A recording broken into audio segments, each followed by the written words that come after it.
3 oras na hindi ka olats. Alas na! Love Trip! Love Trip! Love Trip! Mula alas 3 hanggang alas 6 ng gabi. Oh yeah! Sa 90.7 Love Radio. Love Trip! Kasama ang inyong muy delisyosang ka-love team. Mara Tony! Mara Tony! Ikaw, anong trip mo?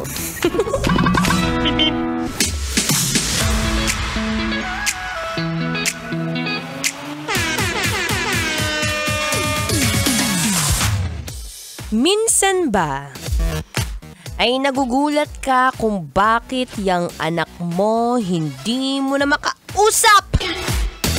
Ganyan yan kapag inuutusan, bingi-bingihan. Buti na lang itong si Angelica Anquilo, mukhang madaling kausap. Mukhang hihingi ng pera sa mama niya mamaya.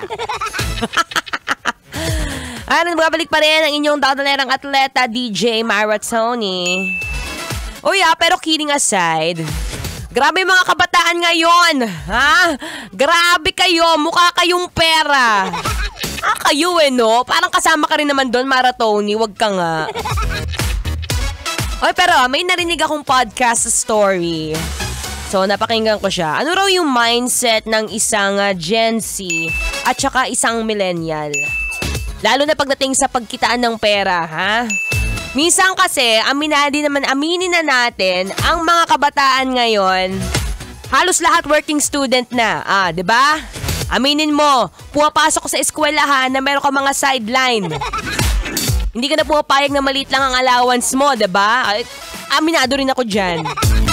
Dati kasi nung bata ako, high school to college, ang baon ko lang 500 to 1,000 pesos kada linggo. Sabi ko, shucks, pambili pa lang ng lipstick, kulang na to. Kailangan makaisip ako ng paraan. So, ang ginawa ko, bumili ako ng mga syempre, maarte si Mara Tony. Bumili ako ng mga cutics, bumili ako ng mga pangkulot ng buhok. Tapos yung mga kaklasmate ko, yung mga teacher ko, mini-makeupan ko sila. Diba? At least extra kita ng pera. Diba? Minsan napapaisip ka rin talaga yung anak mo na hindi na umuwi ng bahay kasi trabaho ng trabaho,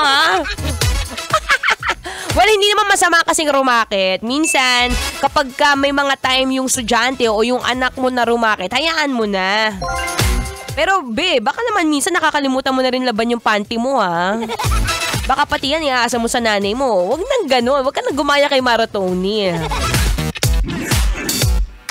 Well, again, kidding aside, maraming mga bata ngayon ang business-minded. Marami sa atin ang hustle and grind. Wala namang masama dyan Ang mahalaga, masaya ka sa ginagawa mo at wala ka natatapakang tao. Kaya ito, tingnan mo tong nasa studio ngayon Mukhang nandito para manggulo.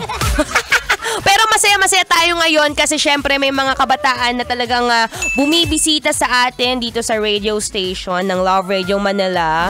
Kaya kung gusto nyong maki-enjoy at makisaya, makichikahan ng mga DJ ng Love Radio, pwede mo kaming bisitahin. Basta raw may pauga. Ganun talaga. Sabi ko sa inyo, mga mukhang pera yung mga kabataan ngayon Shoutout nga pala sa mga working student dyan siguraduhin nyo legal yung ginagawa nyo. Baka mamaya may pinapasok kayo dyan, di alam na magulang mo. Sabay-sabay pa kayo mapahamak, sabay-sabay pa kayo makulong. Huwag ganon. Again, okay lang naman kumita ng pera. Basta ang mahalaga, balansehin mo, Iwas-iwas sa illegal, dun lang tayo sa legal, baby. Anyway, tuloy-tuloy ang magandang chikahan kasama mga feel-good music. Ngayong Feel Good Monday, kailan ba bang i-memorize yan? Basic. Shawty, I've been feeling